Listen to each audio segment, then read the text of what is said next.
Welcome to Wife Cheating Story. I hope you have an enjoyable and relaxing time listening. Let's get started. After I left the hospital, it took a few weeks before I could return to a normal routine, or at least what passed for normal in my life. I had been in a coma for a while, and while my family saw a body in a bed, I was facing my own struggles. During this time, I realized how serious the effects of my past choices had been. I understood that the challenges ahead would only increase. Most importantly, I had met someone new who would help me. He would be the one I answered to when my time in this world came to an end. My enemies would also meet him, but not in good circumstances. Through him, those against us would learn what happens because of their dishonesty in ways I could only imagine. As my body healed, I noticed the damage left while I was away. Other families quickly took action on my behalf against those they suspected. My town had been through a lot, and it made me very sad. I understood their loyalty, even if it seemed misplaced, and I couldn't argue with what they did. They knew I would have been upset if I thought they were part of my troubles. Because of that, I stayed quiet as each family leader visited, wishing me well and showing their loyalty. "There has been so much trouble because of me," I said to my friends, Edith and Francisco, who had been with me since I got out of the hospital. "So much I would have rather not seen. Is my envelope still closed?" "It is, just as you asked," Francisco said. "I almost opened it, though." "Good," I said, looking at Edith. "Have you found all our missing money?" "Yes," she replied. "When you started to get better, the funds showed up as if by magic. I tried to figure out where they came from, but it was like they were there the whole time." "Elvis?" I didn't need to say more. They understood. "While the other families have been in open fights with your enemies," Francisco said, "he has been working through more lawful ways. Those families that stayed clear of trouble now find themselves being watched by the authorities. I'm not sure which side is causing more harm." "What about my brother, Angel?" "Your brother's lawyer is keeping the district attorney very busy," Francisco explained. "He's been trying to dismiss charges as fast as they come. But the hardest part is the serious claims involving weapons. They're trying to use a case where someone was caught during a raid, making it harder to argue against them." "Your family is doing well," Edith said. "Elvis is always there to protect them. Your father welcomed your sister-in-law and the kids, so they are being taken care of." "He even took in Jessica's child," Francisco added. "He wouldn't take no for an answer." "His health got worse when he heard what happened to you," Edith continued. "But thanks to the extra company and your recovery, he's feeling better now. The girls have reached out too. They know you're getting better, and I send them updates every day." "What's our next step, boss?" Francisco asked.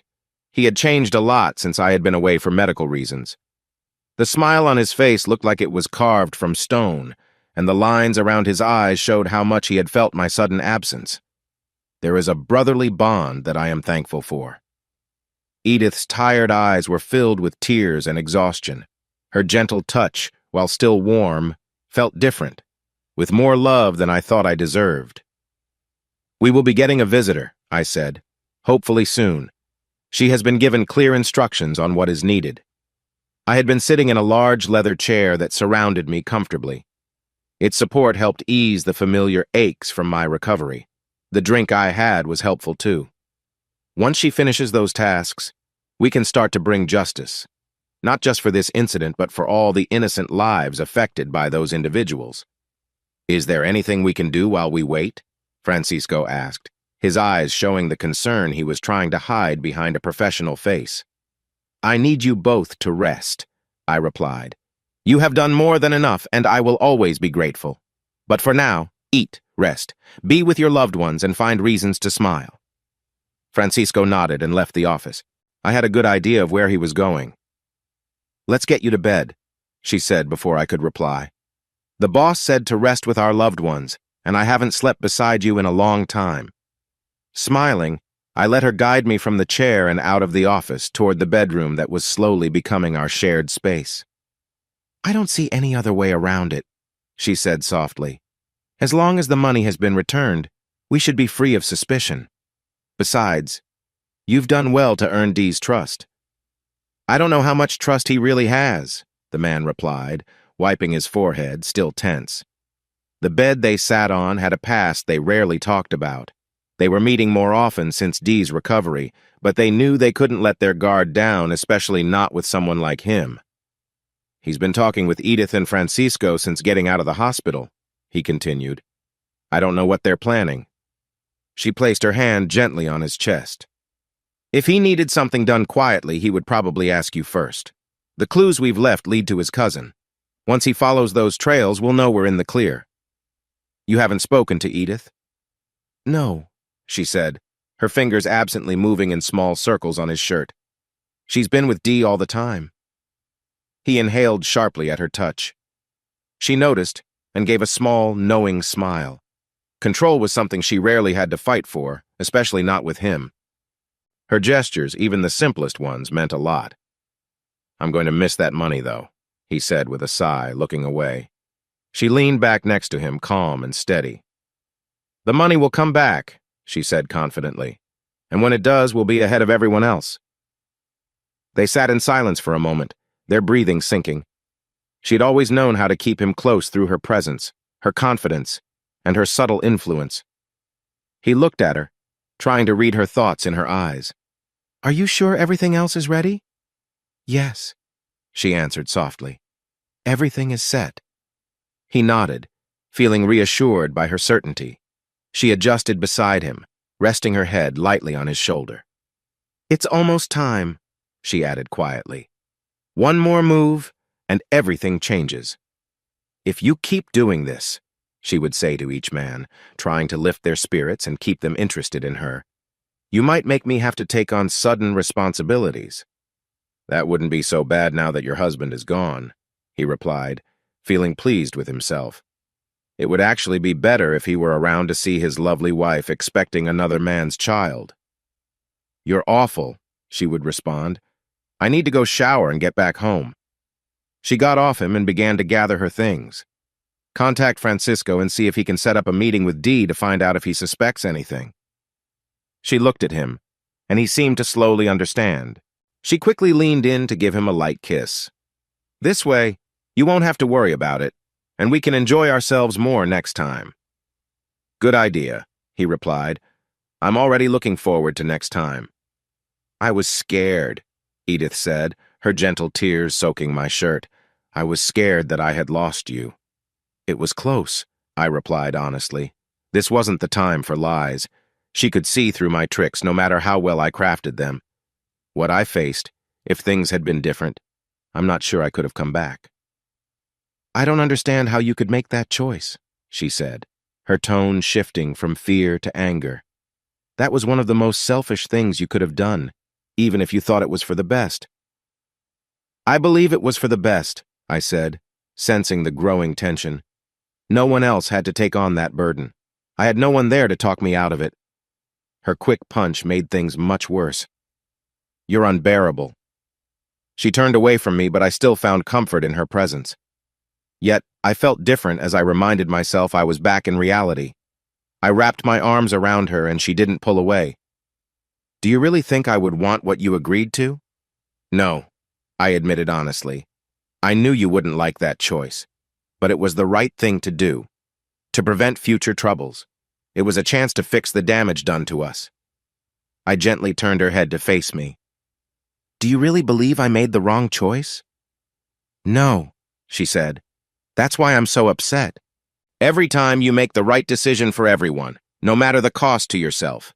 You do what's honorable, while others enjoy the benefits. You always get the short end of the stick."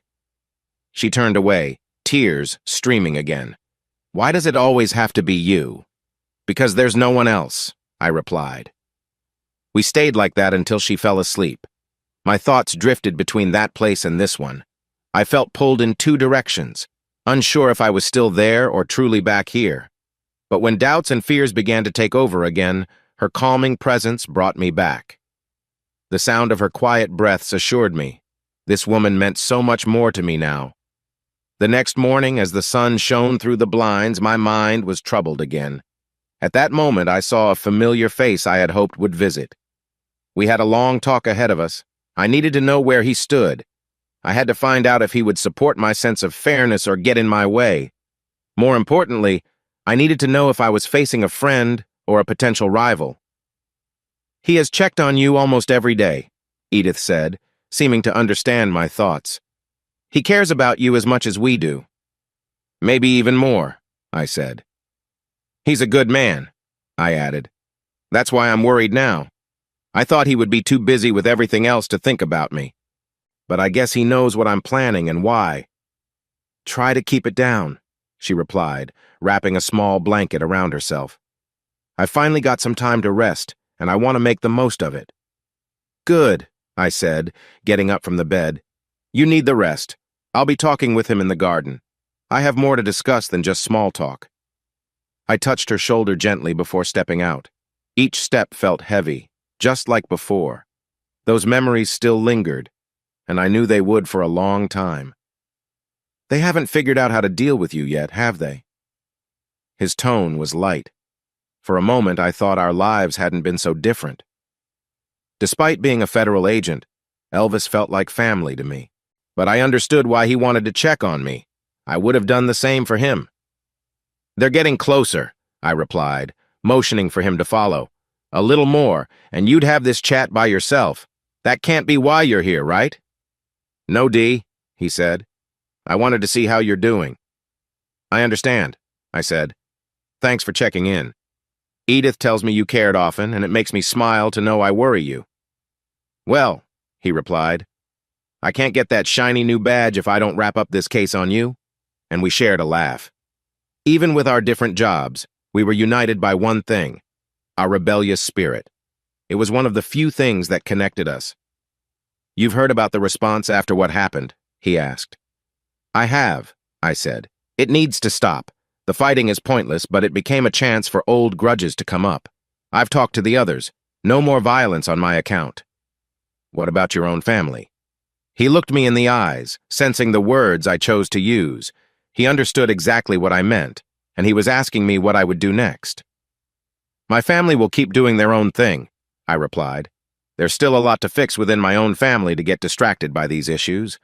My brother is still in prison for something he didn't do on purpose, yet he's been judged without a fair trial. I don't think we'd easily find peers for him," he said. "Not many like him out there. Even if we searched far south, few would compare." "It's truly a shame," I responded. "So much lost for nothing." "No, my friend," he noted. "There's no shame in what's happened. It was conflict, pointless conflict, but it fits into your nature somehow. Even you, with your special view on justice, must see it's a mistake. This family stuff leads to dead ends and betrayal. I hope you stay out of it. Otherwise, you'll find me looking for you. We wouldn't want to upset that pretty blonde of yours, would we?" I laughed and shook his hand. "I wouldn't suggest it, my friend." We shared another laugh. "Thanks for stopping by and for caring about me. I promise my recovery will make for great stories." As he turned to leave, he crossed his arms. That was a sign I needed to see. "I'm sorry for eavesdropping," Francisco said as he stepped out from behind some bushes that had hidden him from view. "I knew you were here," I said, "and so did he." "Then why did you talk so oddly? I've talked to him many times when you were out, and he never spoke like that." "When you have to speak under pressure, you talk differently," I explained. That shiny badge comment was a clue. I gestured for him to follow as I continued. He also told me that his bosses were curious if I had ordered the attacks. Plus, he mentioned my brother's situation, and it doesn't look good for him. "What was that Lucifer thing?" he said. "Luciferian complex," I echoed, "an odd sense of justice. It's from an old tale. Lucifer was cast out of heaven for questioning how God judged people. God saw people as either fully devoted to him or as wrongdoers. Lucifer believed people were like innocent kids needing guidance. He was thrown out until he could show that people could be redeemed. That's his odd sense of justice punishment meant to cleanse." "I still don't get it, boss," Francisco replied. "He thinks this attack was done by someone inside."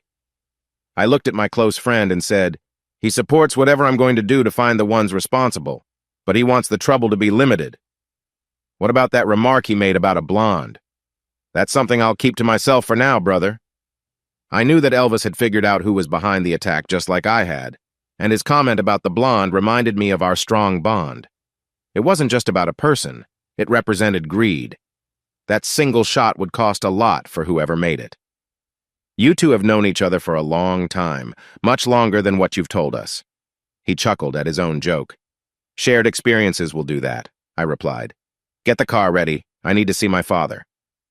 How is he? Aeneas finally asked Edith as they ate quietly. Dee had rarely been discussed while he lay in that hospital, struggling for his life. She had seen her friend slowly crumble under the weight of worry. Each day, her smile would fade a little more. But that morning, she noticed her friend's smile had returned. Physically, Edith started, he's doing better than we could have hoped for, but mentally, he's worse than ever. What do you mean? He doesn't smile like he used to, Edith said. The spark that was once in his eyes is completely gone. Now they seem empty. I'm afraid there's nothing left of Dee, only the shadows seem to remain. What do you think he'll do? Honestly, I don't know. Edith picked up her coffee cup and took a sip. The way his mind works now, how he looks at everything, it feels unsettling. There's something dark inside him trying to break free, and anyone in its way might be in danger. Maybe you should leave then if you're worried, Aeneas suggested. I'm not worried for my safety, she said. I'm worried for those who have wronged him. I don't think they realize what's been unleashed. What do you mean by that? I've known Dee for a long time, she explained. I know how cold he can be sometimes, how he can seem indifferent to others' pain, but this situation is different. His rivals believe they are playing a simple game of chess, while he is involved in a much deeper game that he created, one that he fully understands. What game is that? She asked. Life, he answered. Edith stood up from the table, her coffee mug empty. Or something like that, she said as she walked away. I'm glad to see you safe, son. My father chose his words carefully. It takes more than a tough hit to take me down, Dad, I said. I'm not sure how much more I can handle, but it was close this time. Yeah, your luck might not hold out forever, he said, his eyes showing concern. He had carried his own challenges for many years, and while I worried about him as any son would, I knew his pride meant he preferred not to show weakness. But I don't think you came here just to hear an old man fret, he said, inviting me to sit beside him. What can I do for you? I feel surrounded by foes, I admitted. He was one of the few I could speak freely to, sharing my deepest worries. His advice mattered more to me than most. My opponents are changing their tactics at every turn. I anticipated this, but I'm unsure what step to take first. Often the best way to handle a threat is to confront it directly, he said, glancing at his thriving garden. I've learned that even threats have their purpose, just like plants in a garden. They can be useful, so I let them exist here. People can be the same. Even the worst among them can serve a purpose. It's not wise to simply remove a threat, as others will quickly fill that space. What if I could turn them against one another? No, he responded. You should use the situation to improve yourself and your surroundings. It's important to remember that each challenge you face can be an opportunity. You'll figure out who poses the greatest challenge first, then the next. But it's the third one that can give you the most benefit. That one will have the most to prove. How are things here, Dad? They're all safe, he replied. You need to focus on your own journey now. What you're about to do will be demanding, but I believe you're ready. You have the right people by your side. Just trust that you're making the right choices. But that's the issue, I said. I can't be sure. The fact that you question yourself means you care, he said. If you were fully confident in your actions, then I would worry. Go inside, greet your mother and sister. They will be glad to see you. He gave me a small wave to send me on my way. Remember everything you've learned. I believe you'll make the right decision. How can you be so sure? You always do, he said, a brief spark of energy showing in his eyes. No matter what, you find a way. It's part of who you are. Have you seen the boss? Casper asked, struggling with the formal clothes he had to put on for these visits. Sometimes he found himself amused by how different they made him look. Other times, like today, he felt they were a burden. His men had embraced the new attire. They certainly seemed more serious and professional. Briefly, Francisco answered. He felt well enough to take a short drive. Besides the visitors he's had, he hasn't spoken to anyone else. Do you need something? Well, Casper replied, this man wasn't as scary as Dee, but there was still something intimidating about him. Casper knew why he had been given his role in the family. Tradition required him to take on certain duties, and he had always done so. He respected the man in charge, but he was starting to feel uneasy around him. I was waiting for my instructions. Now that he's feeling better, we'll likely plan some kind of response, Casper said. Your instructions remain the same, the man replied without emotion. If anything is needed from you, you will be informed. Until then, I will let Dee know you stopped by and that you're thankful for his quick recovery. All right, Casper answered. You know where to find me. And he began to walk away. A coldness surrounded Francisco that Casper could sense. It made him feel vulnerable. He sensed there was more going on than what was being said. If you're looking for Dee, he is not here, a voice stated. Casper recognized it without needing to see her.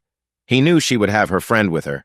The two women had become close, but that bond had been weaker in recent weeks as Dee had been recovering. I spoke with Francisco, Casper said. He said the same thing. Do you know where I can find him? No, Edith replied. Wherever he is, he doesn't want to be disturbed.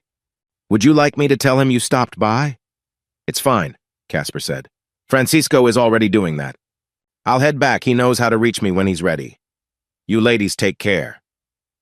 As he walked past them, he felt a shiver run down his spine, aware that they were watching him.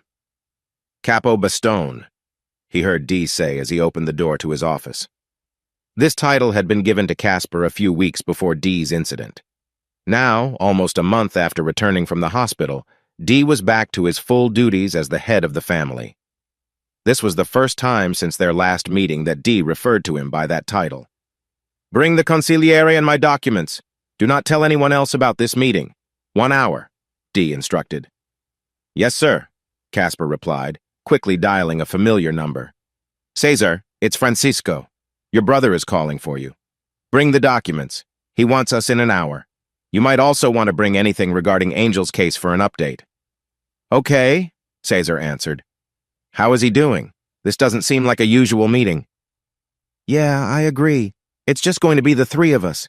He doesn't want Edith there, which means he doesn't want her to know what we'll discuss. He wants to keep it private. All right, see you then, Cesar said. You're still worried, a voice interrupted him. He had heard it many times, but now it felt sharper. It was still his sister, who was under the family's care. It shows on your face. We almost lost him, he admitted. I can't imagine how things would have turned out if he hadn't pulled through. The tension in the city was intense at that time. It could have been a lot worse. They needed a leader, she replied. Even those in their own families look to Dee for guidance. They won't say it, but it's obvious. I didn't know you were so thoughtful, he remarked, noticing how closely she observed him, studying his reactions. It's nothing like that, Francisco, she said, laughing lightly. I'm just rambling, really. It's what you learn in the first course of psychology. People need each other and form communities. It's normal for them to follow leaders those they see as strong or capable. I guess that's true, he said. Where do you fit in that community? I don't need to take a side, she answered. She placed her hand on his shoulder. I have you to look out for me. Before she got closer, Francisco gently moved her hand away. I need to check on things and prepare food for Dee. Have you seen Edith? She tried to hide her disappointment, but a quick flash of sadness showed on her face. For a moment, he noticed. She is still working on something for Dee. Her voice became calmer. I can help with the food for Dee if you want. No, he said. I need to talk to him about important matters. You should rest, Aeneas. He walked away, feeling unsure about who she was. She felt like a stranger to him, and he wondered if her closeness to the family changed her in some way. Brothers, I said as Cesar and Francisco came into the study, please close the door. We have a lot to discuss. How are you, Dee? This was the first chance I had to talk with Cesar since I got out of the hospital. We had both been busy. From what Elvis had shared, Cesar was doing a great job as a counselor for our brother's case. Better, I said. How is the case going? I submitted another request to drop the charges against Angel. he said proudly, "and we plan to take legal action for the wrongful treatment of our brother." "What does that mean?" Francisco asked. "It means we are informing the federal judge that we plan to sue the government for Angel's rights being violated," he said with a laugh. "It's our way of saying we're serious now." "Good," I replied. "Did you bring the envelope?" "Yes." He opened his briefcase. "It's still sealed with both our signatures. Are you going to share who attacked you?" "Francisco," I said, "please open it." I handed him the envelope. "Read it aloud." He tore it open and pulled out one sheet of paper, unfolding it carefully as Caesar watched. It just says, "They will reveal themselves." No names. "That's right," I replied. "I had my guesses, but no clear proof to name anyone. As I noted in that message, they would show themselves. And they have." "I don't get it," Caesar said. "All the other groups have been taken out. Of the remaining 3, 2 are good allies. They have worked hard to show that. The Acosta have been laying low." "That's what I thought too," I said. "But it was the Acosta who caused the trouble. They set things in motion that could have ended with Angel in danger. Thankfully, your brother ensured he survived." I looked at Francisco. "Even in his situation, your brother helped our family. The Acosta misjudged their inside source." "Who?" Cesar and Francisco asked together. "With me away from the family, and with Angel gone or in trouble, who do you think the family would have chosen to lead?" Well, Jose stepped up. "But it should have been you," Francisco said. "That's why the family became divided. He broke tradition." "Yes," I agreed. "But he was also a miscalculation. Once again, the Acosta underestimated the danger of greed. Do you remember the private investigator I asked for, Francisco?" "Yes." "I asked him to find out 3 things. The first matter was the identity and location of a certain man." "No one can know I'm looking for him, especially you, Cesar," I said. "Why not? Who is he?" Cesar replied. "Jose had been brought in by the Acosta family and was told that once you became head of the family, he could control you. Jose knew he could use that information if anyone challenged his claim to the position," I explained. I glanced at my brothers, hesitant to share more. "He knew who your real father was, and so do I." "What?" Francisco broke the silence. I continued. "Years ago, our mother was approached and swayed by a man who had connections to our family. This was part of a blackmail scheme. She realized this could harm my father and wanted to protect him. To do so, she advised the man to take a different path, have his oldest son become a legal advisor, the second to be a protector, and the third son, who needed to prove himself, would be the head of the family, with his brothers beside him. I had disrupted those plans when I left." "How?" Caesar was at a loss for words. "Now that there are only 2 sons left, our enemies have rethought their strategy. They would need to remove the younger brother to help you rise, but they required someone within to assist them. Unfortunately, they misjudged Jose's ambitions. When Angel was captured, our mother saw what the Acosta was planning and had to reach out to me." "What else did you have the investigator check?" Francisco, equally shocked, pressed on as Cesar's curiosity grew. "While I was running exercises against the Salvato," I said, "I had Francisco do something." "Francisco? Using the plans you provided, I took part of our forces and led a raid on the Acosta house. They aren't hidden anymore. They have been dismantled," Francisco reported. Cesar was silent, the weight of the new information heavy on him. I continued. "I suspected Jose wasn't the only one working against us. The way things unfolded couldn't have been his sole doing. A comment from cousin Armando hinted at more. The investigator confirmed that there was another traitor in the organization, linked to both my brother's issues and mine. We wouldn't allow anyone from a rival family into ours without forming an alliance first. Someone from the Acosta had infiltrated our ranks, cleverly manipulating many to reach our home.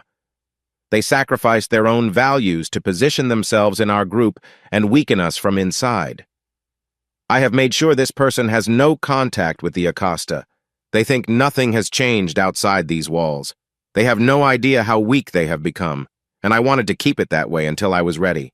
But like I said, I underestimated people's ambitions."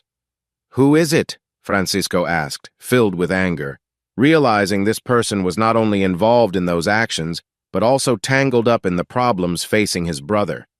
I felt a deep sadness about what I was about to share with my friend, my brother, the one who had always stood by me through difficult times.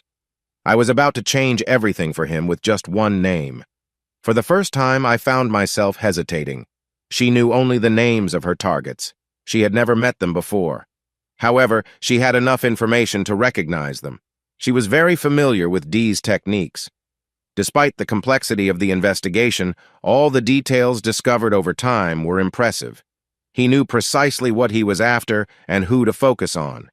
She wondered if he had put himself in a position to provoke a reaction on purpose, or if it was all part of a larger plan. Acting without a good reason could throw the entire group into chaos, driven by a false sense of betrayal. But like a master strategist, she noted how he patiently waited and moved each piece carefully. He outsmarted everyone on her list. This was Dee at his finest. It reminded her of the many stories she had heard about him. She would play her part, delivering fair and effective consequences to those who had betrayed the group. Maybe then, she could finally feel that her own debt to Dee was cleared. The two brothers had done so much for her in her time of need. Even when they insisted that she owed them nothing, she felt a lingering emptiness. She had been young, and despite her experiences with the family business, her people skills were not strong. This weakness had been taken advantage of by someone untrustworthy. She had met him on one of her rare visits to the library, where she found a man deeply focused on a book of old fairy tales from the early 16th century. It was one of her favorites. "The last few stories don't hold up," she found herself saying, something she had never done before. Usually she stayed quiet, blending into the background. But seeing someone else enjoying her favorite book sparked a connection she hadn't felt in a long time. "I remember," he said, continuing to read. "It's like those last stories were written by someone else. They change the whole feel." "Exactly," she replied, feeling excited. "I've tried to tell others, but they don't see it." She paused for a moment, scanning the man for any signs of danger. His stillness felt strange, almost unsettling.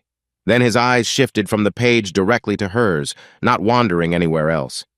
Most men she spoke with would glance around, but he focused only on her eyes. "I guess they don't read it as one story," he replied, inviting her to sit with a gesture. "They see it as separate tales. They miss the important lessons. It's a helpful guide for life's challenges." "I've always wondered why that book called to me," she said. "That makes a lot of sense. It's like a guiding light." "Edmund," he introduced himself, offering his hand. "It's nice to meet another book lover." "Cece," she said, shaking his hand. "I don't think I've seen you here before." "No," he answered. "This is my first visit to this library. I am in town for work, and whenever I have a tough decision to make, I like to read this book." He closed it carefully and set it down on the table. "I'm really glad I had to make that choice now." "Why is that?"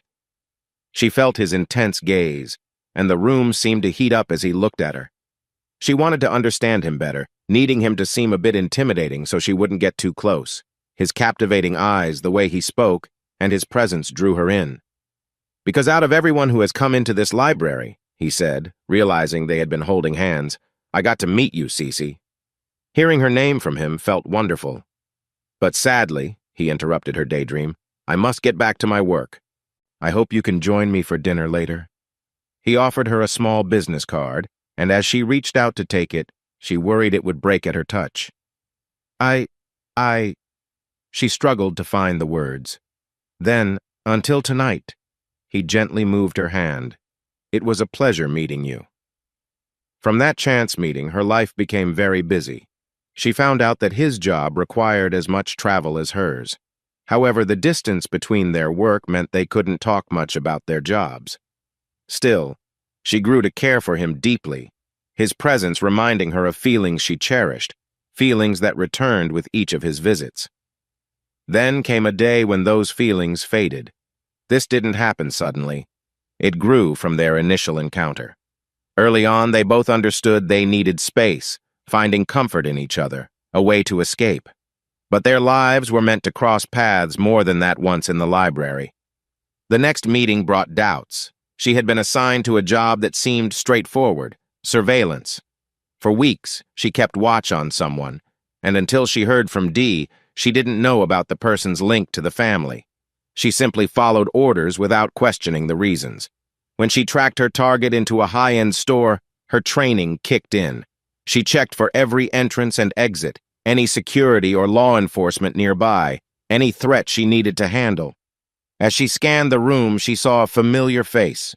Edmund was there with another woman. Her mind tried to find a reason that didn't involve romance, but anxiety and sadness rose with each passing moment.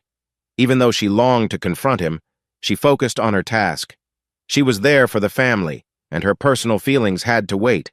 She didn't have to wait long. As she followed her target closely, she pushed aside the thoughts and emotions that Edmund brought to mind. Her training kept her focused on her goal. Once her task was finished and her target was handled, she allowed her thoughts to return to her worries. She needed to know who the woman was and why Edmund was with her. But asking him directly might ruin the carefully built distance between them. Once again, fate stepped in as she was leaving the city where she had tracked her target. Stuck in traffic next to him, her doubts about his loyalty disappeared.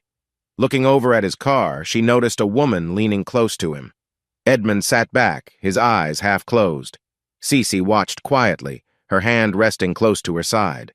Their eyes met, recalling a moment from the library weeks ago, and she noticed a spark of recognition in his gaze. He looked away instead of speaking. The woman next to him noticed the change and shifted a bit, feeling Cece's eyes on her, and she went red. Edmund took the next turn, while Cece stayed focused on her goal. She planned to provide her report and then unwind with a drink. Hours passed until her phone rang. She didn't have to check the screen to know who was calling. Only a few people had that number. The brothers always communicated directly. After finishing her report and grabbing an overnight bag, she saw she had missed 30 calls. Just as she stepped outside, her phone rang again, but she tossed it aside into her living room as she locked the door, letting the call go to voicemail. Thoughts of revenge had faded. She felt no pain about the situation anymore. Part of her had anticipated this, preparing herself for how things might go. To others, she might seem calm and controlled, but she was just following the routine. She wanted to reach out to her parents for comfort, but reminded herself that they were enjoying a cruise she had given them for their anniversary. Her mother had remarried, and with permission, she had left the state with her new husband. She lost track of time until bright lights caught her attention. Loud music spilled outside, mixed with happy sounds from within. This was a place she visited to escape her life for a while. With a soft sigh, she approached the door and was greeted warmly as a regular. The music enveloped her, and the flashing lights created a dizzy feeling as she walked in, ready to forget about everything, especially him. "Just like that," a voice broke through, sharp and frustrated. "Just one word from him and everything stops?" The special agent expressed his annoyance, feeling the pressure of his new role. He wasn't pleased with the CIA agent in his team, someone he couldn't control as he wished. "That's all our sources say," Elvis replied, feeling similarly frustrated with the situation. Preferably he would have worked alone, but he found some satisfaction in irritating the special agent. "Just a word from D, and it all came to a halt." "Too bad we can't say the same for his brother's case," the special agent grumbled, as problems piled up, threatening their investigation. His superiors were surprised by the cleverness of the third brother when it came to legal matters. He wasn't the first to express frustration about the three brothers. "I still don't understand how they are so different from each other and why there's nothing in this man's history we can use," the agent said. "Are you sure you looked closely enough?" "I'll pretend you're just venting your frustration and not doubting my work," Elvis replied, smirking. "Otherwise, someone might think you're questioning my integrity." "Just thinking out loud," the agent replied. "It's unusual to see such sharp minds together, let alone related." "The case was already weak," Elvis said as he lit a cigarette. "They were too reliant on proving probable cause. The other charges were just added to scare the public defender. It worked a bit too well, forcing us to act when he didn't push back. Such a valuable asset wasn't going to stay in their hands for long." "Why didn't you ever mention the brother?" The agent studied Elvis, trying to uncover any emotion hidden behind his calm exterior. Everyone has a weakness, and this man was no different. He knew that bringing up D would make Elvis less willing to talk. but discussing his brothers could be a way for them to connect. "Special Agent Carter," Elvis said. "You graduated at the top of your class, focusing on criminal law and organized crime. You have a degree in sociology and are skilled in understanding behavior." He paused, making eye contact with Carter. This was the challenge the young agent had been waiting for since he took on his role. "You are like a human lie detector, able to assess and predict how a criminal might act, even before they realize it. So tell me, why would I hide this man's identity or anything I might know about him?" "You seem to know my background well, Agent Presley," Carter said, trying to stay calm despite feeling rattled. Since he started this job, he had taken great care to keep his identity under wraps. Now, being close to the CIA operative made it unlikely that Elvis could have looked at his file, let alone remember those details. "You have the upper hand since your information is so limited. However, I was just asking a question, one of many to come before this investigation wraps up. If I had to guess, I would say you withheld information due to some loyalty to your friend. Is that your view as a criminal behavior expert?" "Yes," Carter responded, gaining a bit of confidence back. He pictured himself in a boxing ring with this agent on the defensive, and in his mind he delivered a practice speech, each point hitting hard. "My friend never talked about him," Elvis replied. "He actually shared very little about his family." "Lucky for you, Special Agent Carter, that you're not a betting man." He turned to leave, but added, "Your skills seem focused on criminals. Maybe you should leave the real investigations to real agents." Before Carter could respond, his phone rang. He recognized the number and muttered under his breath, "Special Agent Carter, if you keep making the CIA mad, you won't stay a special agent for long." The voice from the other end was strong and commanding. It was the voice of an FBI director. "How?" "I got a call from our CIA contact who said you might be causing trouble with their local asset," the authoritative voice replied. "I told him an hour ago that you wouldn't be foolish enough to pull a stunt like that. Tell me I was right, Agent Carter." "An hour ago?" Carter yelled into the phone. "I just finished talking to him. Are you out of your mind?" The director's frustration was clear, every word heavy with annoyance. "Carter, what did I tell you not to do when you got this case?" "But..." "Just answer my question. What was the one thing I said you must not do during this assignment?" The rising tension in the director's voice was unmistakable. "Be careful and don't go against the flow."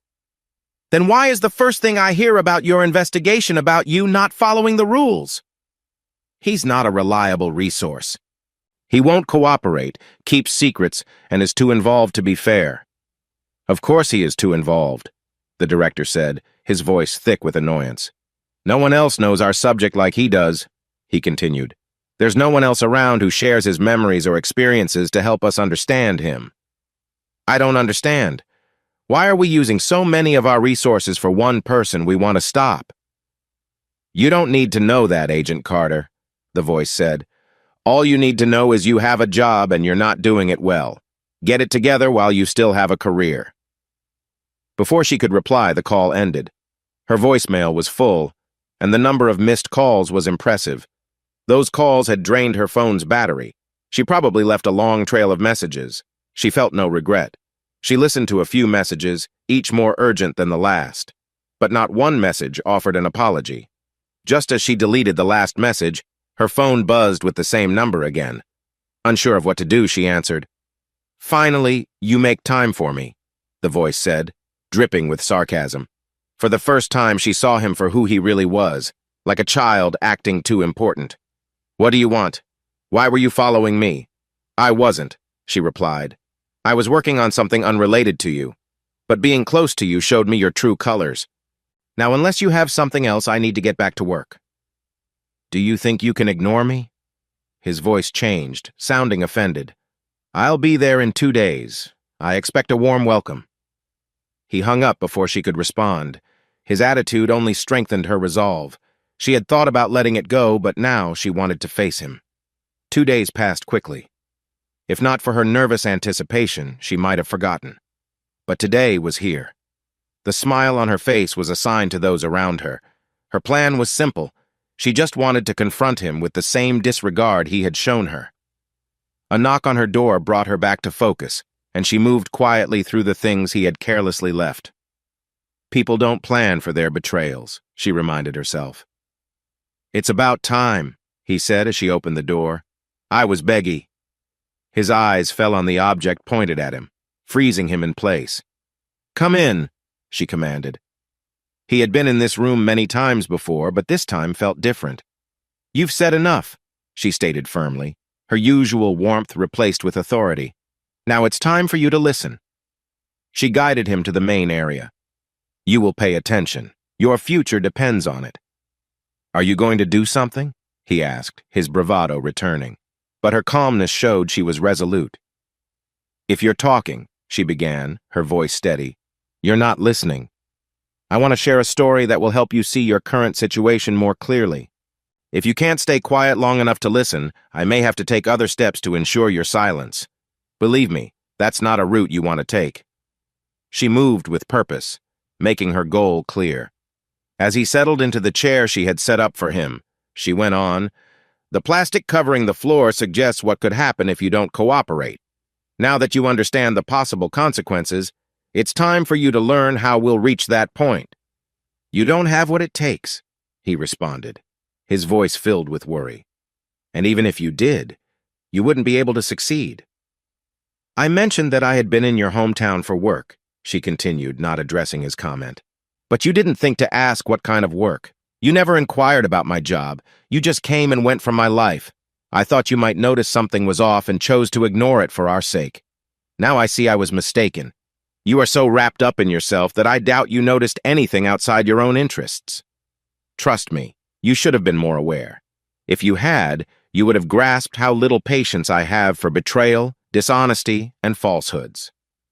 There are 3 main reasons for this attitude, starting with Angel. When I was younger, I fell for a man who helped me escape a rough childhood. He opened my eyes to a world I've been learning to navigate ever since.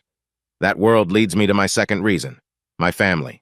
They keep me safe, and I work behind the scenes for them, handling tough jobs for the greater good of the family. Do you know what a sweeper is? She paused, noticing the look of confusion on his face as he shook his head. Don't worry. I just need to know how much you need explained. A sweeper handles unwanted issues. When Angel assigns me a task, I deal with it. I've successfully completed many jobs for my family because of my third reason, Demon. She watched his reaction grow at the mention of the name. I see you know of him, she said with a hint of amusement. D took a special interest in my training. He taught me how to manage in this world and how to keep myself safe. You're a criminal, he whispered, his earlier bravado fading away. What will you do now? She kept her gaze steady and focused on him. When I first welcomed you into my life, I spoke with Angel about you. D has left the family, and his brother Angel is now in charge. No, I'm not going to harm you, she said, seeing a glimmer of relief. He is. As his expression shifted, she pressed a button on her cell phone. Cleanup crew, please. Where is Agent Presley? Carter asked one of the women at the headquarters. If anyone would know, it would be one of them. He went off the radar about an hour ago, one replied. His last message said he would be back in about 3 hours. What's he doing? Carter asked more to himself than anyone else. He pulled out his cell phone and tried to call him, but it went straight to voicemail.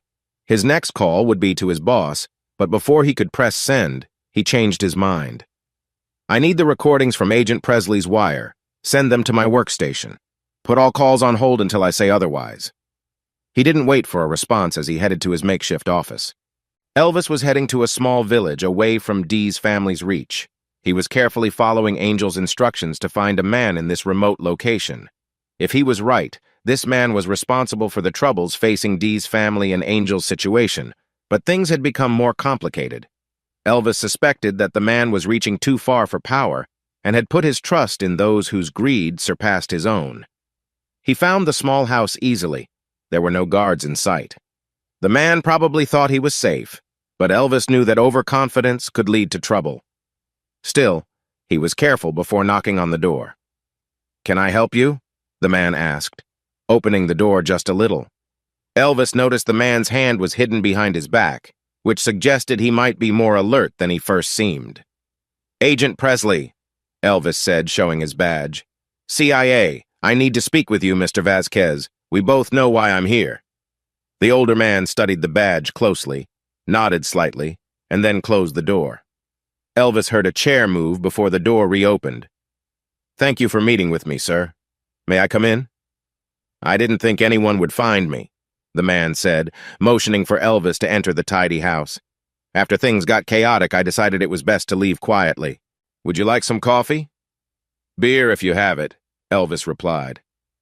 "I thought you agents weren't supposed to drink while working," the man noted. "That's just in the movies," Elvis answered. "It took some effort to find you, sir. You've done a good job staying off the radar. You barely seem to exist. I assume you know what's happening in the city?" "Only what I see on the news," he said as he handed Elvis a cold beer. "As I said, I thought it safer to disappear." "When exactly did that happen? If you don't mind me asking. I have my own ideas, but I'd like to hear your side." "When she set up the boy to take the blame, I knew she had lost her way," he replied. "She wasn't happy with the first plan. She wanted everything." "I assume you know who she is?" Elvis nodded. "I suggested we approach the boy with information about his brother to get money for our silence.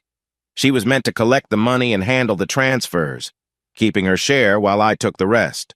I had already stepped away. I saw this as a way to earn some extra income. She had other ideas." "What were they?" "Her plan was to reshape everything," he said. "When the other boy took over, she would reveal my identity to gain power. Even if it had worked, I knew my days would be numbered.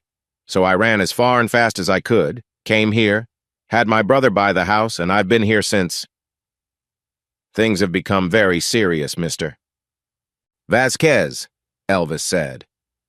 "I had nothing to do with what happened," he insisted. "You must believe me, Agent Presley, but I know she was behind it all. That woman is cunning. Even after she showed me her true nature, it was hard to accept. Are you here to arrest me?" "I'm here to take you into protective custody," Elvis replied. "Your life is at risk.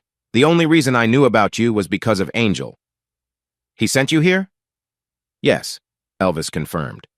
"He knows what you were involved in and, more importantly, that you weren't responsible for his situation or his brother's, at least not directly. But if we don't get you out of here, the people looking for you won't be as forgiving." "Will I be able to go back home?" "No, sir," Elvis said. "I'm afraid that's not possible." "That's too bad," he said. "I had grown attached to it. I guess it's just part of life. Everyone has to face the results of their choices eventually." He got up and said, "I have a bag ready. We can leave whenever you want." "That person!" Special Agent Carter shouted, slamming his fists on the table. "That traitor!" He reached for his phone. "Get me all the reports from Agent Presley. I want them on my computer no matter what." He started to dial another number, but only got voicemail again. Just as he was about to throw his phone in frustration, it rang. "What? Have you lost your mind, Carter?" came the booming voice of the director from the phone. "Sir," Carter quickly straightened up. "I'm sorry. I was waiting for another call." "Why is there a request under your name for CIA case files? I thought I told you to drop this with Presley." "I just listened to a recording from Agent Presley," he replied. "He's warning his associate about our operations, sir." There was silence for a few moments before the director asked, "Are you sure about this?" "Yes, sir." "Are you sure enough to risk your badge?" "Yes, sir. I need access to those files to see if we have someone on the inside." "Before you tell anyone," the director said, "make sure I'm the first to know." Carter's computer signaled that files were arriving. "You'd better hope you're right about this, son." He ended the call as Carter started to read the file headings. He paused at one particular file submitted by Presley at the start of his investigation, a heavily blacked-out document listing a second agent. Carter opened this agent's case files, cross-checked the dates, and matched them with a series of events. It was about a background check into actions before the agent returned to his hometown. "Who are Martha and Rebecca?" he wondered aloud, a smile forming on his face. "Cece," said Jose, surprised to see a woman standing in his doorway. She was the first new face he had seen since he had been alone, other than his longtime bodyguard. "Why are you here?" "I'm here on behalf of Dee," she replied.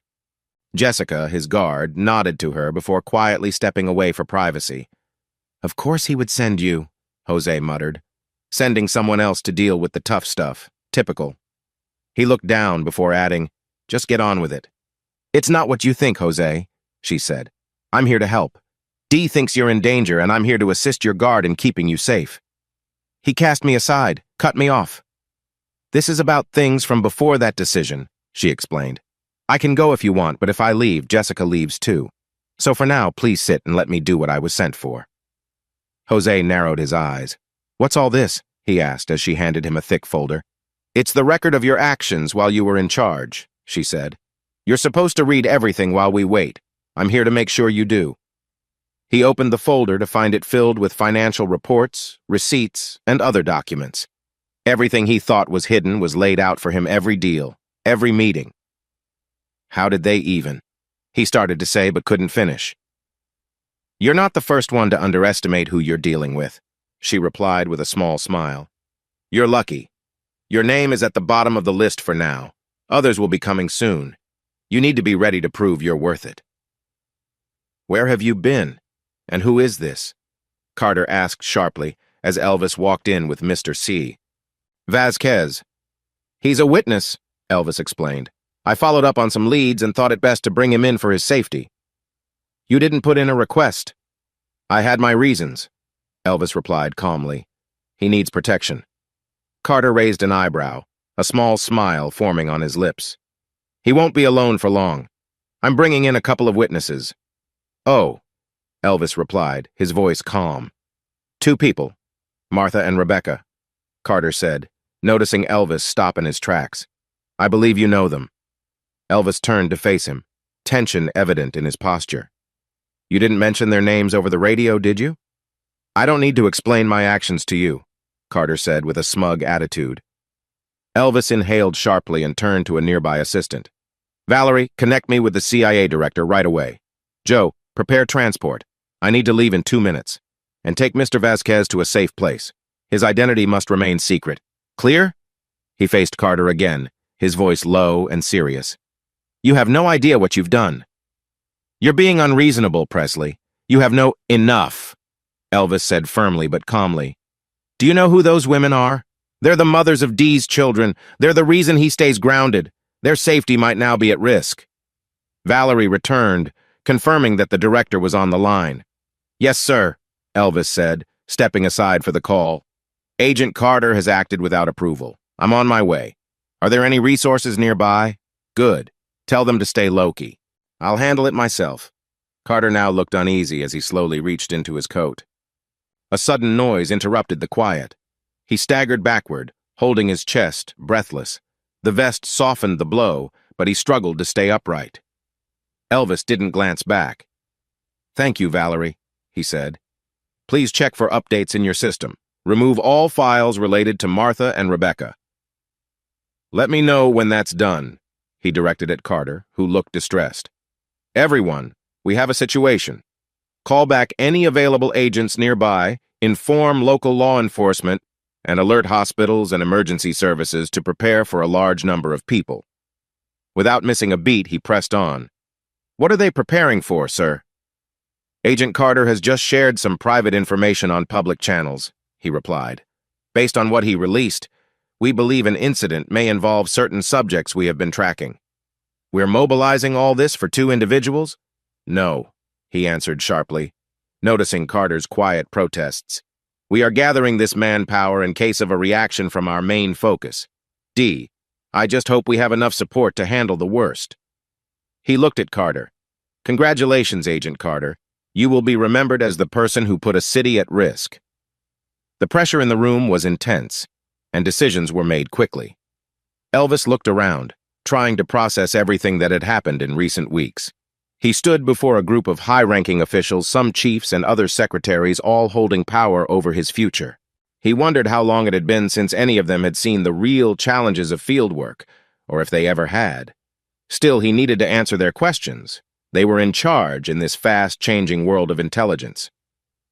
Agent Presley, one man began, a chief with a commanding tone that made Elvis uneasy. We want only the facts about the investigation into the group you were assigned to look into. I'm sure you're aware that you need to answer all our questions honestly. Although you are not required to answer as a federal agent, you must respond. Do you understand? Yes, sir. Even though this is not a criminal investigation, you have the right to legal advice if you would like.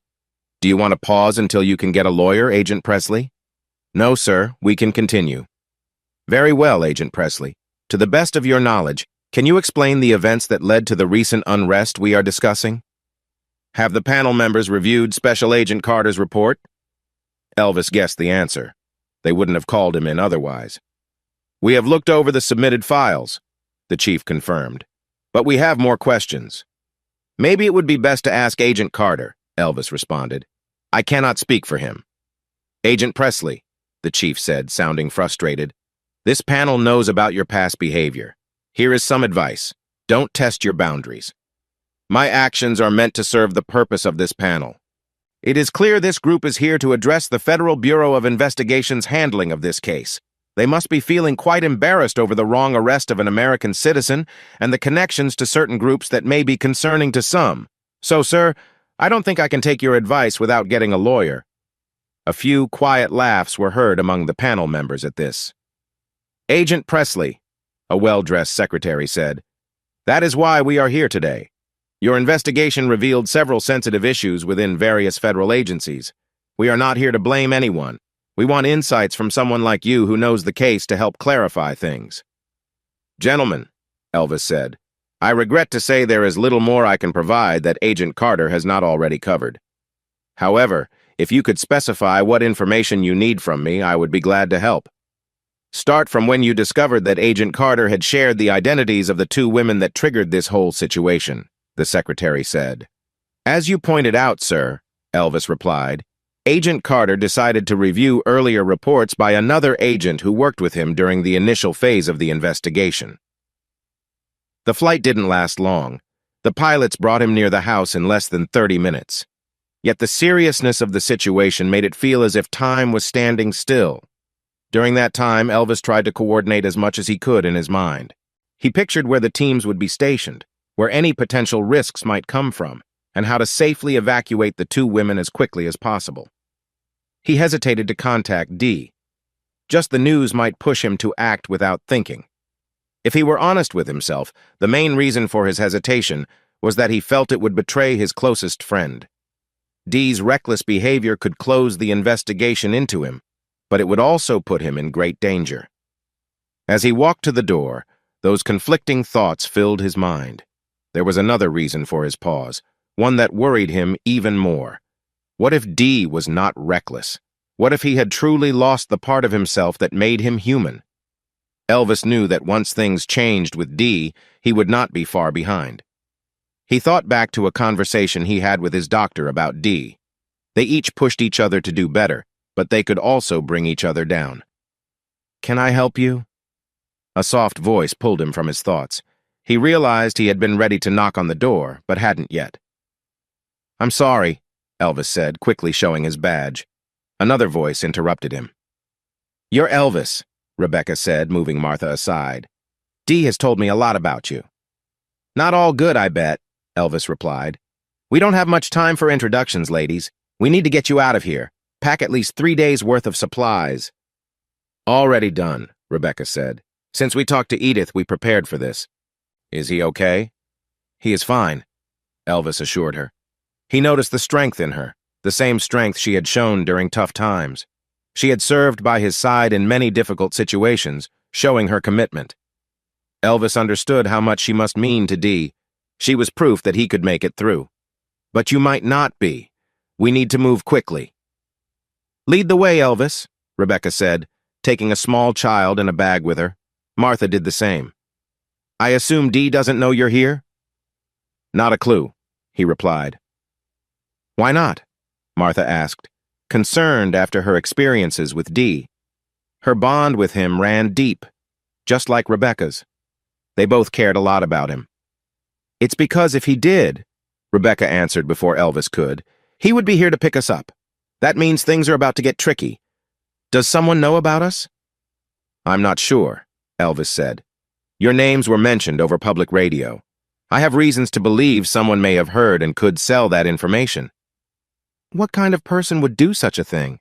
Rebecca asked, as she helped Martha and the children into the helicopter. She noticed similarities between Elvis and Dee, which made her feel comfortable talking to him. Dee often mentioned Elvis, especially during difficult times. "Someone who doesn't understand the situation," Elvis replied, helping Rebecca into the helicopter. "Let's hope I'm wrong. Do you have a way to contact him?" "Yes," Rebecca said. "Once we're in the air, I'll send him a message to let him know we're safe and who helped us." "He'll know," Elvis replied as he closed the helicopter door and felt it lift off. The rush from the rotors felt familiar. He had felt it many times before. Now he could plan carefully without worry. They would reach out to Dee and reassure him. "We've got incoming," a voice crackled on the radio, pulling him back to focus. "3 vehicles, 5 people each. They look well armed." "Stay in position," Elvis responded. "Engage only if they attack. Let them approach the house as closely as they dare. Maybe they did not see the helicopter take off." "Understood," the man on the radio replied. "Ready to go. The plan remains as discussed. Arrival time in 10 minutes. "Did the team you supervise follow the plan, Agent Presley?" The chief, who had spoken to him earlier, asked. "The report mentions several losses that day." "As the vehicles arrived at the house, sir," Elvis explained, "my team moved in to surround our targets. We aimed to show strength in hopes they would give up without conflict." "It didn't go as you hoped, did it, Agent Presley?"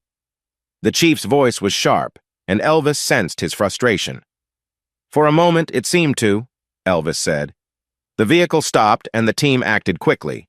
They entered the building efficiently, showing they had military training. However, as we got closer, we realized they were ready for a struggle." "Did you recognize any of the people?" the secretary asked. "No, sir," Elvis replied, aware of the secretary's sharp questioning.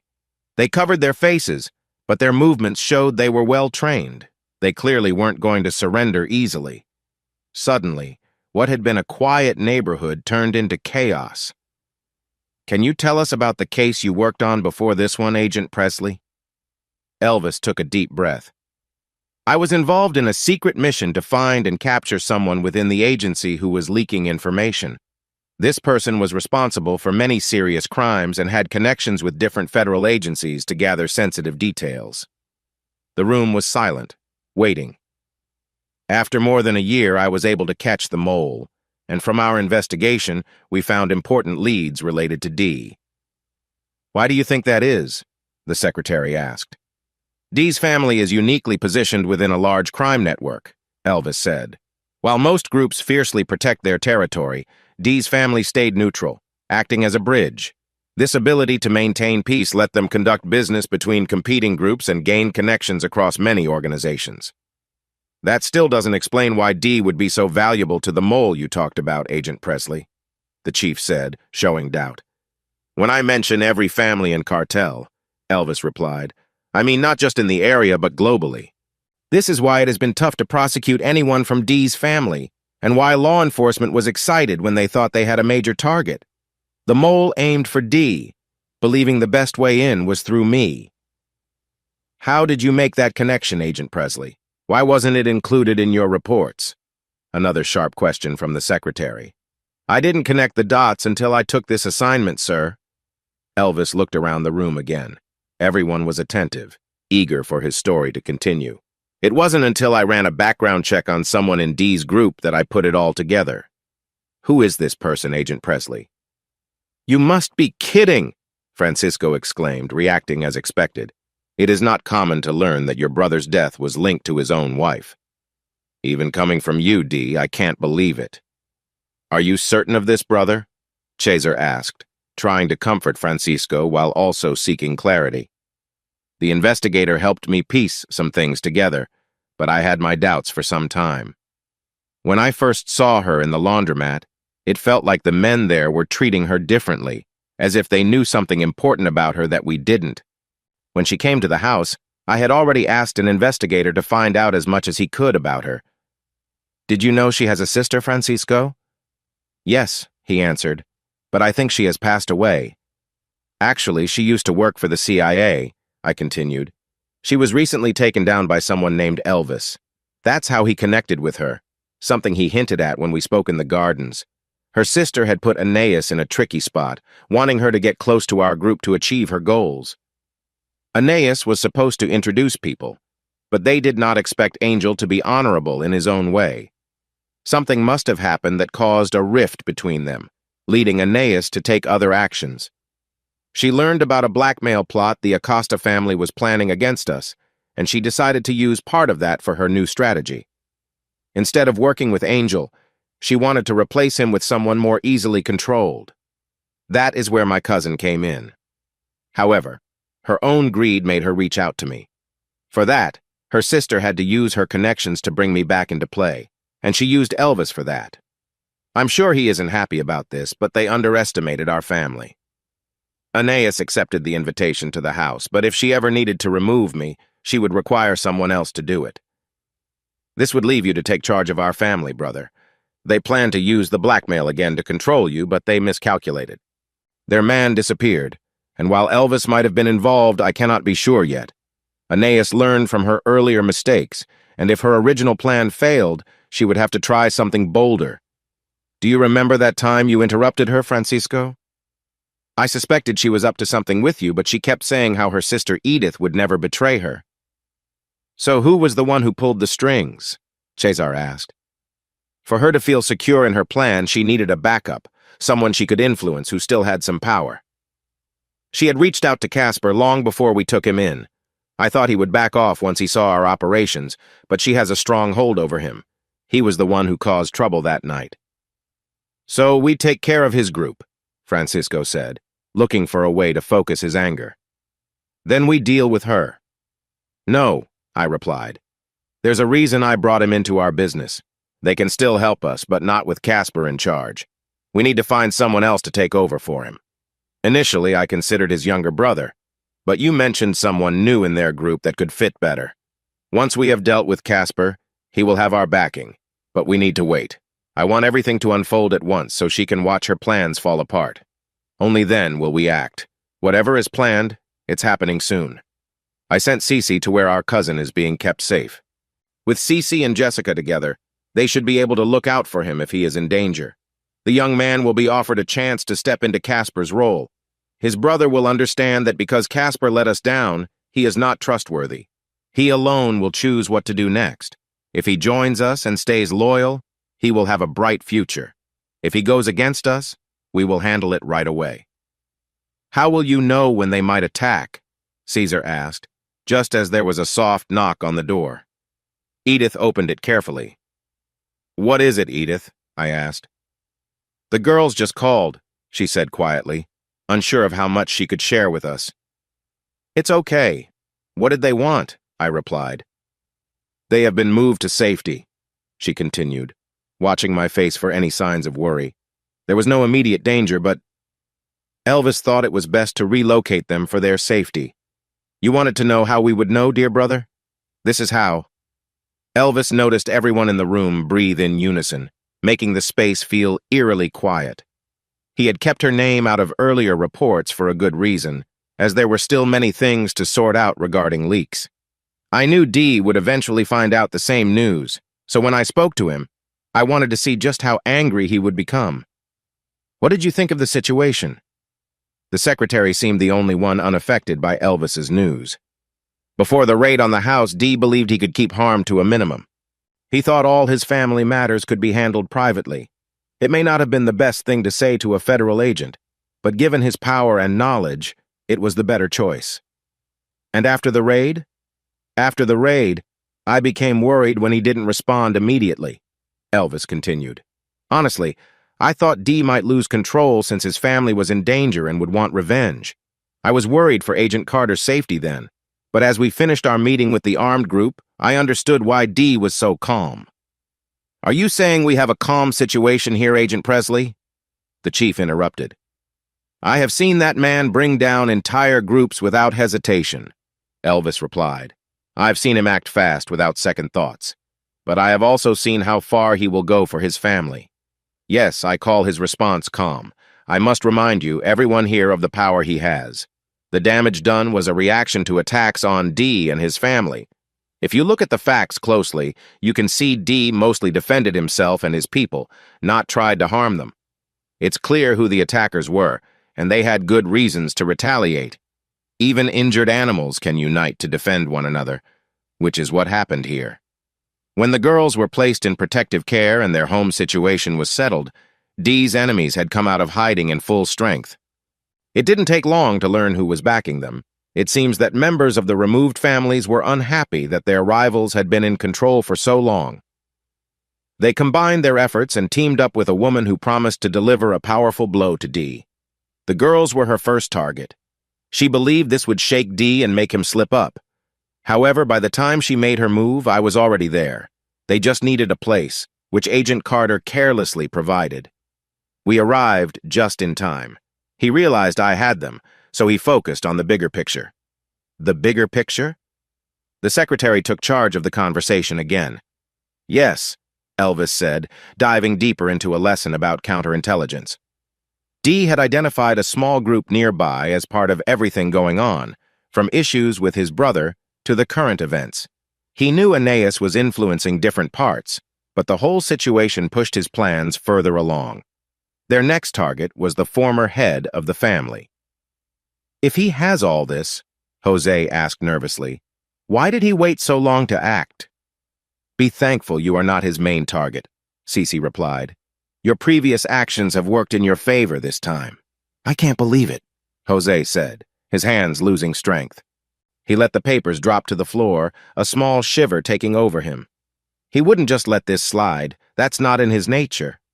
Of course he isn't letting it slide, Cece continued, clearly amused by his discomfort. This is a final favor to a family member. After this, we will leave you be. You are no longer welcome in the family home or with any of the family friends. Anyone who ignores the demon's order and interacts with you will face consequences. After today, Jose, you are no longer part of this family. That's long overdue, Jessica added, recalling her difficult memories of Jose. She still remembered how she behaved that day and how Dee had looked at her. She could picture what he thought then, seeing her as just another person trying to get ahead. The shame had pushed her to end her relationship with Jose, and his banishment helped her cut ties completely. Dee's actions were deserved for both of them. While Jose would have to face the woman he had mistreated without being able to do so anymore, Jessica's punishment was more complicated. She would always be reminded of that shame every time she thought of her past with Jose. But even when she felt at her lowest, Dee managed to find a way to help her. He assigned Francisco to teach her how to be a bodyguard. At first, their relationship was just professional, but feelings grew over time. One day, she asked Francisco about their unexpected connection. He looked at her, curious. "What do you mean, unexpected?" he asked. "Well," she replied, "Dee put me in this position and you to guide me. If he hadn't done that, we probably wouldn't have crossed paths." "I've known Dee for a short while," he said. "His mind works in amazing ways. He is always ahead of everyone else. He notices things that others can't see. His choices always have a reason." "Do you think he saw us getting close?" She looked at Francisco.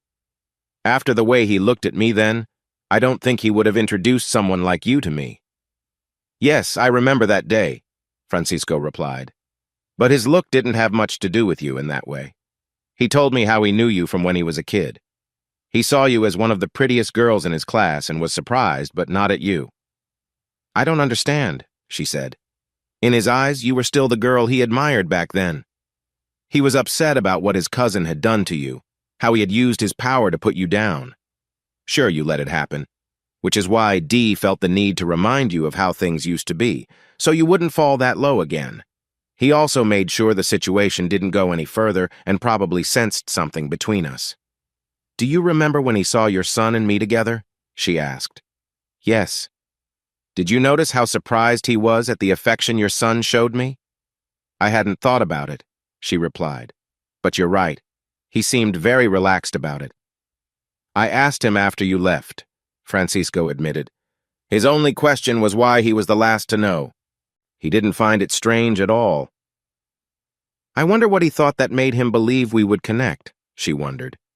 Only D knows that, Francisco said, and his gentle smile suggested a deeper understanding.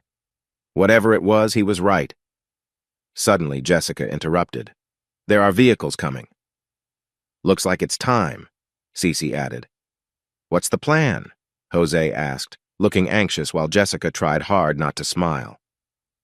I have a message for their leader, Cece replied. We will change our position based on what they say. As Cece explained her plan, a vehicle pulled into the front yard. It was a large SUV with tinted windows. We're here to get Jose to safety, a big man yelled as he opened the rear door. Cece recognized him but had not met him before. Ladies, if you don't mind stepping aside, we'll handle things from here. Do you know who I am? Cece asked, looking at the men who got out of the vehicle. Why would I care? The big man responded. You are Casper, Cece said calmly, and these men follow your orders just as I follow Dee's. You should know my name. It means something here. I am Cece. She saw recognition in the eyes of the others. Casper's look changed to worry, but he quickly regained his composure. Then you can help us, he smiled. We have come to get Jose to safety. There are people coming to harm him. We were sent to protect him. That's more like it, Jose said. I knew he wouldn't just leave me with only you two to protect me. If you leave, Cece said quietly so only Jose and Jessica could hear, we will not stop you. They are not here to help you. These are your enemies. She turned to the group and spoke louder. I am here on the demon's behalf. His message is clear. Casper has betrayed the family. Everyone who sides with him will be seen as traitors. However, one among you still holds some honor. If he stands against Casper, the family will support him and his followers. You have 1 minute to decide, Hunter. She looked at the young man driving. The demon knows who you are, and if you take the lead in this group, your followers will be safe. However, Cece drew her weapon. Casper has betrayed the family, and I am here to end that betrayal. You now have 30 seconds to decide. She is lying, Casper shouted. I am not a traitor. Have you never heard of Cece? The man called Hunter replied. She is the right hand of the head of the family. Her word is law in the streets. He stepped away from Casper, and the others followed him. Good choice, Cece said as she pulled the trigger. Casper looked at her for a moment before everything went dark.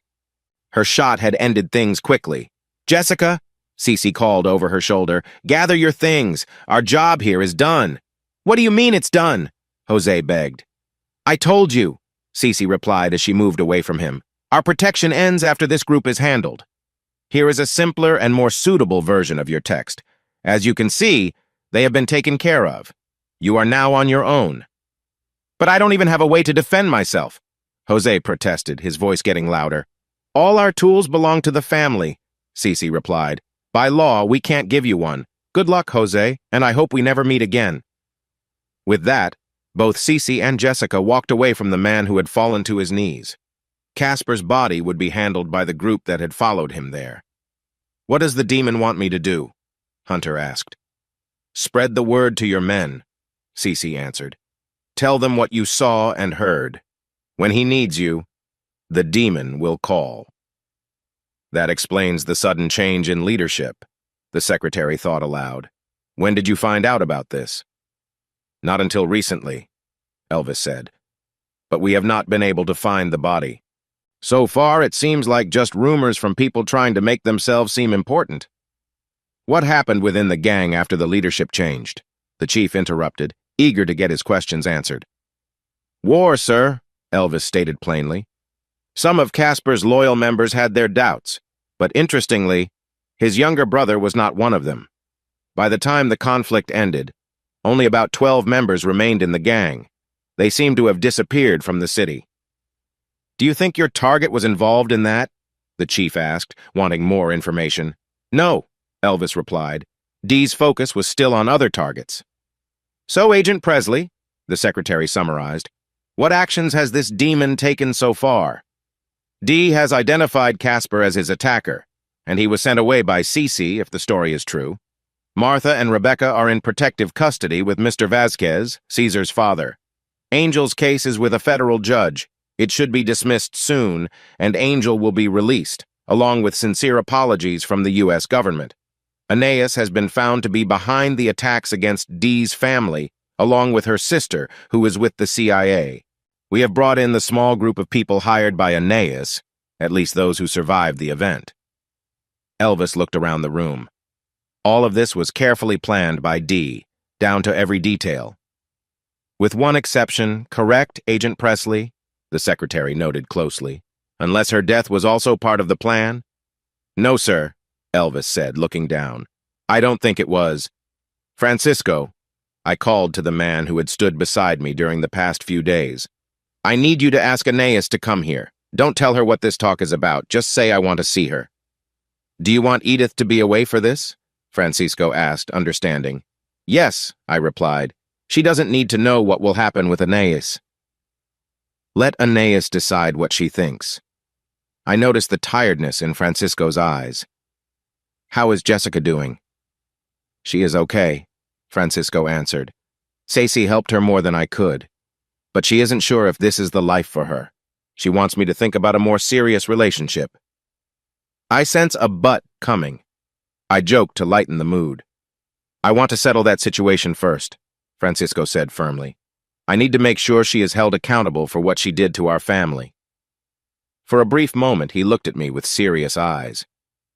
Dee, I know that seeking revenge can take over a person, and I don't want that to happen to me. I want to clear my mind before I can settle down with her. Francisco, I understood why he was worried, and I felt his frustration too. We're almost done. We just need to keep it together a little longer. We can't be careless now.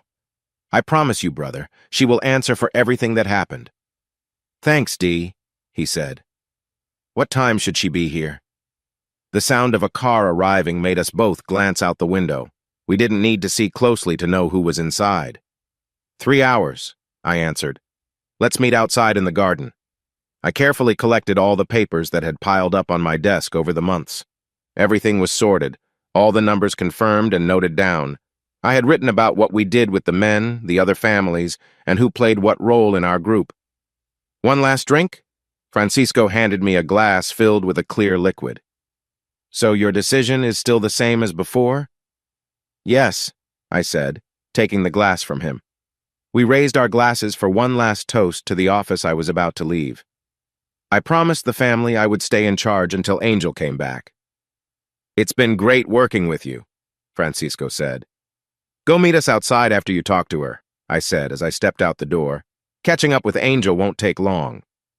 As I walked to the garden, I heard my brothers chatting excitedly. Angel relaxed in one of the lawn chairs while our older brother shared stories about the trial. When they noticed me, both raised their glasses and welcomed me with smiles. The smell of freedom, Angel said with a deep breath. There's nothing better. Thanks to you two, I am free again. Just try to stay free, I replied. I have one last thing to finish before handing everything back to you. What do you mean? Angel asked. I was only holding your spot until you got out, I explained. Now that you're here, I just need to wrap up a few last things so you don't have to worry about them. The conversation felt odd, much different from what she had talked about with Francisco. She tried to hide her smile while seeing him slow down. Things seemed to be going as planned. She found it amusing, but she had to keep herself in control. Her plan was nearly at its end. She couldn't be careless now. The only thing that worried her was Casper's absence. She knew Dee would likely use him to check on all the distractions she had set in motion. When her allies told her they found out where the women were, her plan began. Casper knew what to do. Once Jose was dealt with, she would face Dee himself. But she had to wait for Casper's call to know when it was time for her to act. Are you okay, Anais? Francisco asked as he sat near Dee. The garden was beautiful. She tried to remember how long it had been since she enjoyed this part of the house. She needed to keep it in mind if she planned to stay there. She had hoped Dee would show some concern, but he seemed unchanged. I'm fine, thank you, she said, needing to keep up her act. The final pieces were almost falling into place. A part of her felt guilty about what was coming, but sacrifices were necessary to move forward. Only the weak let small feelings stand in the way of their goals. Her sister had taught her that. You both look tired. It has been a long few days, Dee replied while stretching his head and neck. I'm sorry I kept you in the house, but it was necessary. I knew I wouldn't be able to watch over you. Please forgive me. He gestured for her to come closer since a pitcher of drinks was waiting for her. Thank you, Dee, she said. She would miss this man. Despite his faults, he was genuinely kind. In a different life, maybe they would have shared a different story. She didn't take joy in what her plans were for him, but she reminded herself that feelings could be tricky. Where is Edith? She is resting, Dee replied. It's been a tough couple of weeks for her with all the work on getting the money sorted. He glanced at the papers on his lap. But thankfully, everything turned out okay. How are you doing, Aeneas? It's nice to see you out of your sad mood. I guess it's true what they say about time healing, she answered. I will never forget your brother, Francisco, but I think it's time I start moving forward and living my life. That is what he would have wanted, right? He always had a jealous streak, Francisco commented, noticing Dee's discomfort at hearing about his brother, her late husband. He had been a sacrifice she needed to make for her future. However, seeing Dee's reaction gave her a small sense of satisfaction. I don't think I ever saw that side of him, Aeneas replied as she took a long sip from her glass. No, Francisco said. He kept that part of himself hidden. She studied him for a moment. It was a strange but relatable thought. My brother is like that too, Dee added, rarely talking about his brother. He is careful with it, but Caesar has definitely picked up our father's temper. She had to suppress a smile. If he only knew the truth about his half-brother. My phone hasn't been working right, Aeneas said, sharing her frustration. She couldn't call anyone because she had lost signal. Yes, Dee agreed. We had to set up a jammer on the property. Those signals can disrupt important communication. We have to be cautious about how things have changed. Why? She asked, trying to sound concerned enough to gain his sympathy. Well, Dee started, there's news about Angel that. He struggled to keep steady. She had to hold back a laugh at how tense things felt.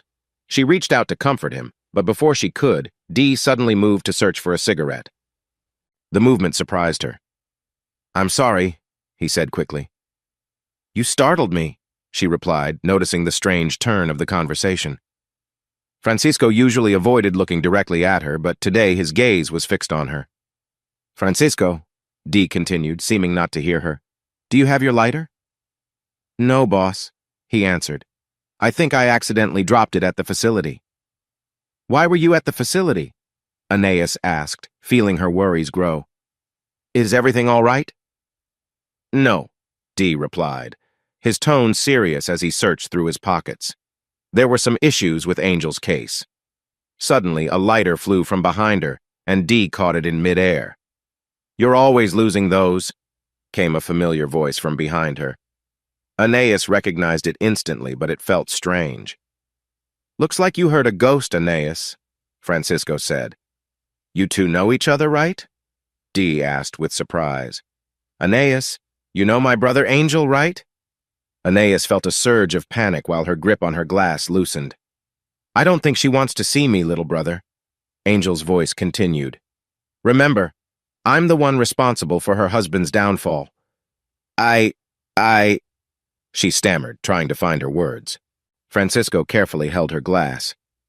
Maybe this wasn't the best way to introduce you two, Dee said, concern in his voice. Oh, have you talked to Pops yet, Angel? Caesar stopped by their place on the way here. Aeneas noticed Angel moving behind her. I like what you've done with the place, man. Had some help from good friends, Dee said, looking at her. Since Elvis took down that woman, his popularity has risen. What woman? She thought to herself, alarmed. Was Dee talking about her sister?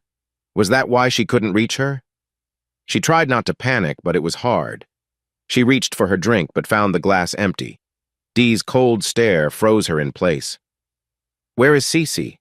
I thought she was in town? Angel asked. She had heard of Cece. Her reputation was almost as notable as the men around her. She went to check on Jose, Dee replied, his gaze still fixed on her. It seems she had some trouble, but she took care of it. By the way, Dee pulled out a small remote from his pocket and pressed a button. Instantly, her phone lit up with a flood of messages. "Wow," Francisco said.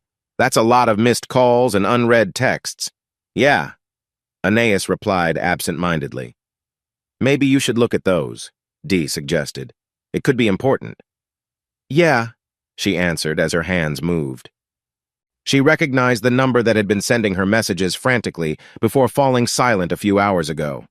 "Oh, that reminds me," Francisco said, breaking the tension. "Dee, the guys did an amazing job at the raid. No issues at all, and those involved are basically history." Her eyes widened. She had been careful to stay hidden. None of that could be linked to her. "Pop says we need to think about where to place Caesar's boy in the family," Angel continued. "He's still his grandson and part of this family."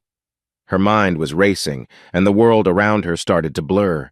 All her careful plans had been mentioned openly, each one a complete failure. For the first time in her adult life, she began to pray. "Elvis just called," another brother joined in. "It seems someone tried to take 2 women near Washington, D.C. There were skilled men who showed up at an empty house. Elvis moved them to safety before the men arrived." "Any injuries?" Dee hadn't stopped looking at her the entire time. "None of his men," Cesar replied. "Out of those who tried to take them, only 3 managed to escape." "That's unfortunate," Dee said, finally looking away. "I'm sure Casper could use some practice. He can be inaccurate with long shots. Think you could take him to the range? Show him how it's done, Angel?" "I think Cece's got that covered, Dee," Francisco said, and the men shared a laugh. "How could I forget?" Dee replied playfully, his eyes back on her. "So we've come a long way, little sister." "Very far, wouldn't you say?" She nodded. "I know everything, Aeneas, all your plans and tricks.